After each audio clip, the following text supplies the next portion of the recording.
బలమైన ఆహారం కావాలని ప్రతి ఒక్కరికి ఉంటుంది. కాకపోతే ఆళ్ళకి డబ్బు ఎక్కువ ఖర్చు పెట్టాలని భయం గూడా ఉంటది. అలా డబ్బు ఖర్చు పెట్టకుండా ఫ్రీగా వచ్చే ఒక బలమైన ఆహారం మీకు నేను చెప్తాను. అందరూ ఒకసారి ఆలోచించండి ఏమనుకుంటున్నారో కింద కామెంట్ సెక్షన్‌లో కామెంట్ చేయండి. అందరూ ఏమనుకుంటారంటే తోటకూర అనుకుంటారు. తోటకూర అయినా కొనాలి. బలమైనదే చాలా బలం. కాకపోతే కొనాలి. అలా కొనకుండా ఫ్రీగా వచ్చే ఆహారాలు కూడా ఉన్నాయి. అలాంటి ఆహారం గురించి చెప్తాను. కాకపోతే మన సొసైటీలో ఎలా ఉందంటే బాదం పప్పు, పిస్తా, వాల్నట్స్ ఇలాంటివే బలమైన అనుకుంటారు. కాకపోతే అది బలమే కానీ మనం చెప్పినంత బలం అందులో ఉండదు. పోషకాహారం ఉంటుంది. కాకపోతే దానికి స్పెండింగ్ కూడా ఎక్కువ ఉంటుంది. అది చెప్పాలంటే బిజినెస్ స్టాటిస్టిక్స్. బిజినెస్ గురించి దాన్ని అలా ప్రమోట్ చేసుకుని అది బలం అంటారు. అది డబ్బు ఉన్న వాళ్ళు బాగా ఖర్చు పెట్టుకుంటారు. దానికన్నా 10 రెట్లు 100 రెట్లు బలం ఉన్న ఆహారం గురించి చెప్తాం మనం. ఇప్పుడు ఏనుగు అంత బలంగా ఉంటుంది. దేనివల్ల బలంగా ఉంటుంది? అదేనా మటన్ అంటారా, చికెన్ అంటారా? గేదె అంత బలంగా ఉంటుంది ఏంటంటది అంటే మీరు అనుకోవచ్చు ఆకలి అలములు తింటుంది కదా అని. ఆకలి అలంలో అవి కూడా వెజిటేబుల్స్తో వచ్చినాయే. కాకపోతే ఆకలి అలం అంటే అన్ని ఆకలి అలంలో మనం తినం. అందు కొత్తిమీర కానీ కరివేపాకు కానీ స్మెల్ పడుతుంటారు. అప్పుడు పుదీనా ఒకటి. ఇప్పుడు అలాంటి మన స్మెల్ కాకుండా కూరలు కూడా వండుకుని ఉన్నాయి. అవి ఏంటంటే తోటకూర, బలుసుకూర, తూటుకూర, గోంగూర, ఇలా ఆకుకూరలు. ఇలా ఆకుకూరలు తిని ఏనుగు కానీ ఎంత బలం ఉంటుంది. ఒక గేదెలు కానీ ఎద్దులు కానీ అన్నీ ఆకుకూరలు తినేవి ఎంత బలంగా ఉంటుంది.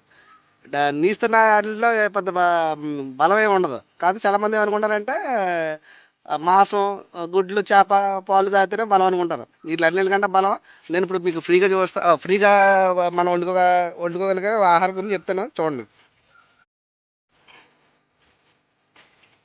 అది వచ్చేసి ఫస్ట్ ఆ కూరలో మిక్సింగ్ చేసుకుంటారు. ఇది అదేంటంటే నెల్లికూర అంటారు. నెల్లికూర అంటే ఇదనమాట. చూస్తున్నారు కదా. ఇది చాలా మంచి స్మెల్ వస్తుంది. కాకపోతే ఇది ఎక్కువ మోతాదులో కలపరు. జస్ట్ స్మెల్ కోసం, ఫ్లేవర్ కోసం వాడుతూ ఉంటారు ఆ కూరలని. ఉమ్, అప్పుడు ఆ కూర తీసుకెళ్తాం. ఇప్పుడు ప్రతి ఏరియాలోనే ఉంటుంది. మన పల్లెటూరులోని పొలాల్లో, తోటల్లోని.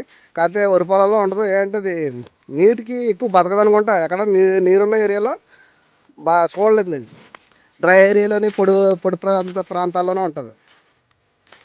అది దాంట్లో అది ఒంటికి ఏ విధంగా ఉపయోగం అంటే మలబద్ధకం ఉన్న, బ్లడ్లో ఇన్ఫెక్షన్ ఉన్న, మన ఐరన్ లోపం ఉన్న, అదే రక్తహీనత అంటారు కదా, అది ఆ లోపం ఉన్న బాగా పనిచేస్తుంది. ఏంటంటే బాగా కాల్షియం ఉన్నది, ఐరన్ ఉన్నది ఫుడ్ అనమాట ఇది. దీన్ని మా ఏరియాలో మా పల్లెటూరులో వండుకుంటూ ఉంటారు.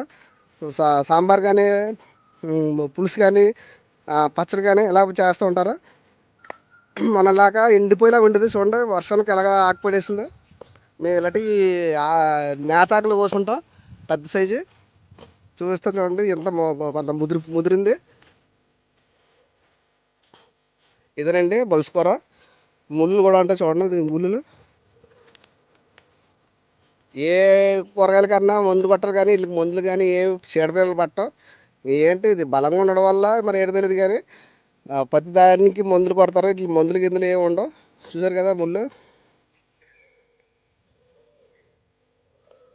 ముందు ఈ ఇప్పుడు అలాగే మునగాకులో కూడా ప్రోటీన్ ఎక్కువ ఉంటుంది. కాకపోతే మునగాకులు చారులో కరివేపాకుగా వాడతారు. ఇదంటే మనం ఫుల్గా తోటకూరలాగా, చెప్పాలంటే గోంగూరలాగా వండేసుకోవచ్చు. ఎంతో నేతాకులు మనం కోసుకోవడమే. చూసారా ఎంత చెట్లు ఉన్నా. హై ప్రోటీన్ అనమాట. High calcium, high protein. ఇలాంటి ఫుడ్ తింటే రోగాలు కూడా మనుషులకి తొందరగా ఏంటంటే ఇమ్యూనిటీ పవర్ కూడా బాగా ఎక్కువ అవుతూ ఉంటుంది. దానివల్ల ఏముందంటే దీనికి మనకి నీరసాలు కూడా ఈ ఫుడ్ తిన్న వాళ్ళకి రావు. చాలామంది నీసు మాసాల వల్ల మనకి ఆహార హెల్త్ ఇష్యూస్ వస్తూ ఉంటాయి. కిడ్నీ సమస్యలన్నీ, హార్ట్ స్ట్రోక్స్ అని అన్నీ ఏంటంటే ఫ్యాట్ అది ఎక్కువ పడేసి. కాబట్టి ఇది సంపూర్ణ ఆరోగ్యానికి ఇస్తూ ఉంటాయి మనకు ఆకుకూరలు. ఇది ఒకటి, తోటకూర ఒకటి. తోటకూరలు ఇప్పుడు ఏంటంటే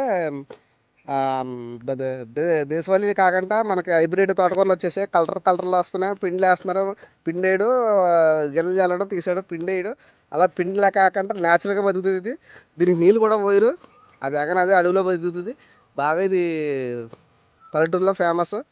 మేము కూడా తింటూ ఉంటాం. సాంబార్లో కానీ, పచ్చళ్ళలో కానీ వేసుకుంటూ ఉంటాం. ఇది దీనివల్ల ఉపయోగాలు మనకి ఆరోగ్యంగా ఉండాలనుకున్న ప్రతి ఒక్కరికి ఆశ.